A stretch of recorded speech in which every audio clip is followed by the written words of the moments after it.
السلام علیکم ورحمۃ اللہ وبرکاتہ۔ میرا نام ہے سید پرویز یمنی۔ آج الحمدللہ ہم لوگ بہت بہترین باتیں سماعت فرمائیں گے اور اس پر عمل کرنے کی کوشش کریں گے۔ جو بھی مسئلے مسائل ہیں انشاءاللہ آپ لوگ آگے ویڈیو کے اندر دیکھیں گے اور اس پر عمل کرنے کی کوشش کریں گے۔ 1400 سال کی پوری امت کا اس بات پر اجماع ہے کہ تراویح کی کم از کم 20 رکعتیں ہیں۔ زیادہ کے بارے میں کچھ اقوال آپ کو ملیں گے، لیکن 20 سے کم کا قول روئے زمین پر پوری امت میں ہمیں کہیں بھی نظر نہیں آتا ہے۔ ابھی کم و بیش 150 سال پہلے 8 رکعت تراویح کا ایک قول ہمیں نظر آتا ہے۔ اس سے پہلے روئے زمین پر اجماع اس بات پر رہا ہے کہ تراویح کی کم سے کم 20 رکعتیں ہیں۔ یہ جو 8 رکعت والا قول 1300 سال کے بعد جو اسلام ان لوگوں پر منکشف ہوا، وہ کیا دلیل پیش کرتے ہیں؟ وہ بخاری کی دلیل پیش کرتے ہیں کہ حضرت عائشہ صدیقہ رضی اللہ تعالی عنہا ارشاد فرماتی ہیں کہ حضور علیہ الصلوۃ والسلام رمضان اور علاوہ رمضان میں 11 رکعتیں پڑھا کرتے تھے۔ تو 3 رکعت اس میں وطر کے ہٹا لو تو ریمیننگ جو بچتا ہے وہ 8 رکعت بنتی ہیں۔ تو یہ کہتے ہیں کہ دیکھو بخاری میں لکھا ہوا ہے رمضان میں حضور علیہ الصلوۃ والسلام 8 رکعتیں پڑھتے تھے، تم 20 جو پڑھ رہے ہو وہ غلط پڑھ رہے ہو۔ ہم انہیں جواب دیتے ہیں کہ یہ حدیث تو 1200 سال 1300 سال سے بخاری میں لکھی ہوئی ہے، تم لوگوں پر یہ اسلام منکشف ہوا، اس سے پہلے 8 دنیا میں کہیں اس کا وجود ہی نہیں تھا۔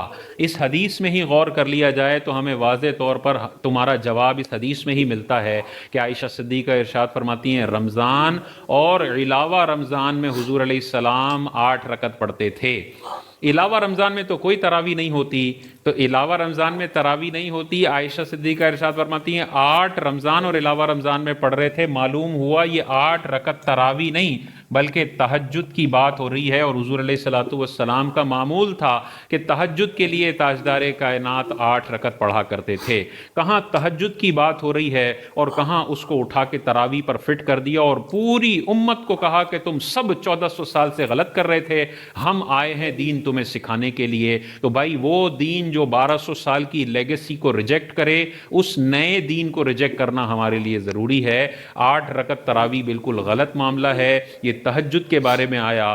اگر اس کو تم تراویح مانتے ہو تو پھر تمہیں رمضان کے علاوہ میں بھی تراویح کا آغاز کرنا چاہیے، کیونکہ عائشہ صدیقہ تو ارشاد فرماتی ہیں 8 رمضان میں بھی پڑھتے تھے اور علاوہ رمضان میں بھی پڑھتے تھے۔ اب ہم جو 20 رکعت کہتے ہیں، بہت سارے لوگ پہلے 20 پڑھتے تھے، اب اس قسم کے وسوسوں کی وجہ سے 8 کے بعد وہ بھاگنا شروع کر دیتے ہیں۔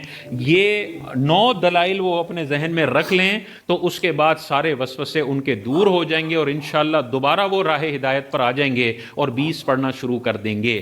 امام اعظم ابو حنیفہ کا جو شاندار 20 رکعت کا موقف ہے وہ کہاں سے اٹھ کے آیا؟ مصنف ابن ابی شیبہ کی روایت ہے، حضرت ابن عباس ارشاد فرماتے ہیں کہ حضور علیہ الصلوۃ والسلام رمضان المبارک میں 20 رکعت پڑھا کرتے تھے۔ واضح طور پر مصنف ابن ابی شیبہ کی روایت ہے۔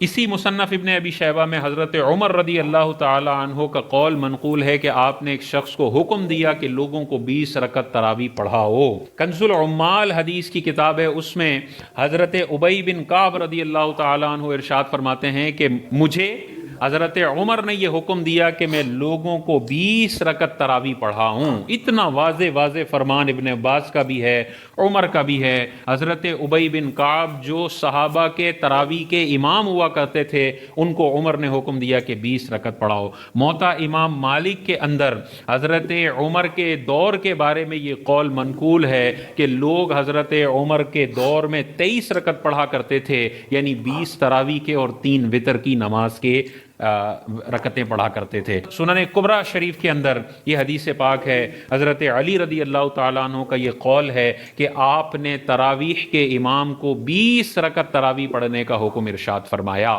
تو حضور علیہ السلام کا عمل بھی ابن عباس نے ارشاد فرمایا، مصنف ابن ابی شیبہ میں حضرت عمر کا بھی عمل ہے، حضرت ابی بن کعب کا بھی عمل ہے، حضرت عمر کے پورے دور کی گواہی موجود ہے، مولا علی کے دور کی گواہی موجود ہے کہ دور علی میں بھی 20 رکعتیں ہوتی تھیں۔ 7ویں دلیل دیکھیں، اتنی زبردست ہے۔ حضرت عطا رضی اللہ تعالیٰ عنہ تابعی بزرگ ہیں، صحابہ کی زیارت کی ہے، حضور علیہ السلام کی زیارت نہیں کی ہے۔ کم و بیش 84 سال آپ کی عمر تھی، 84، اور انتقال کم و بیش ہوا ہے 114 ہجری کے اندر۔ 114 میں آپ کا وصال ہوا اور آخری صحابی ہمیں نظر آتا ہے کہ 110 111 میں ان کا وصال ہوا ہے. تو ان کی میجورٹی زندگی صحابہ کے دوران گزری ہے. صحابہ کے ساتھ پوری زندگیاں گزارنے والے حضرت عطا ارشاد فرماتے ہیں کہ میں نے ہمیشہ صحابہ اور تابعین کو 23 رکعت نماز پڑھتے ہوئے پایا ہے، 20 رکعت تراویح اور 3 رکعت وتر. یار یہ وہ لوگ ہیں جنہوں نے 80 سال صحابہ کے ساتھ زندگی گزاری ہے.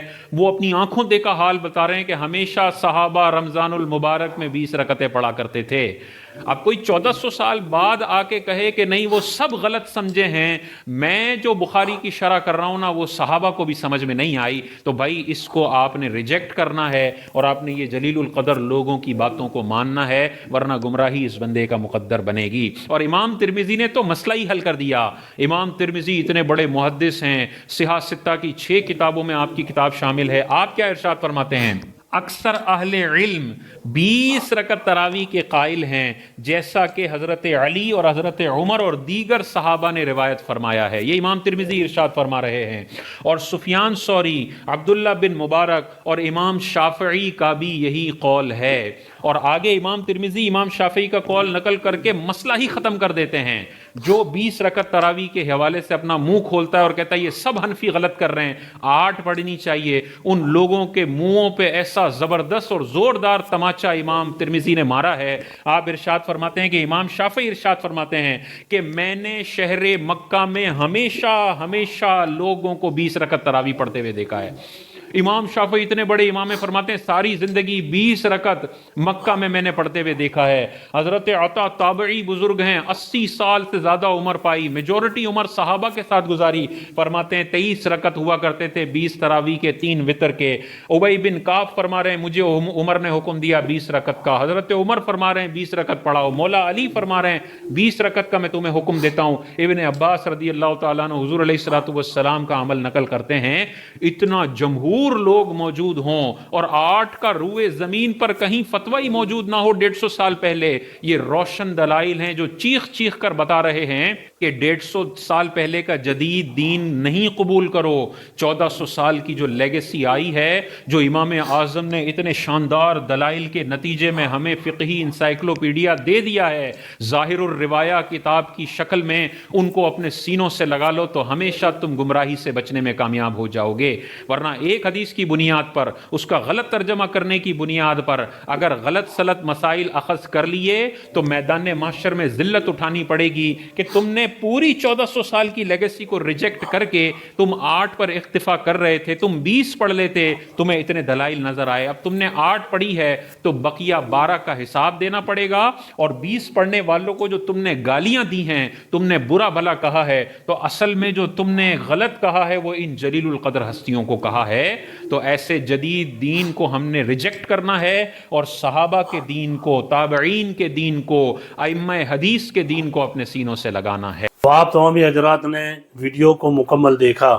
اللہ تعالیٰ کی بارگاہ میں دعا کرے کہ الہ العالمین ہم تمام لوگوں کو ایسی بری باتوں سے بچنے کی نیک توفیق عطا فرمائے اور اچھی باتوں پر عمل کرنے کی نیک توفیق عطا فرمائے. آپ تمام حضرات سے گزارش کروں گا ہماری ویڈیو کو زیادہ سے زیادہ لائک کریں، شیئر کریں، سبسکرائب کریں اور لوگوں تک پہنچائیں تاکہ لوگوں کو دین کی معلومات ہو سکے. السلام علیکم ورحمۃ اللہ وبرکاتہ.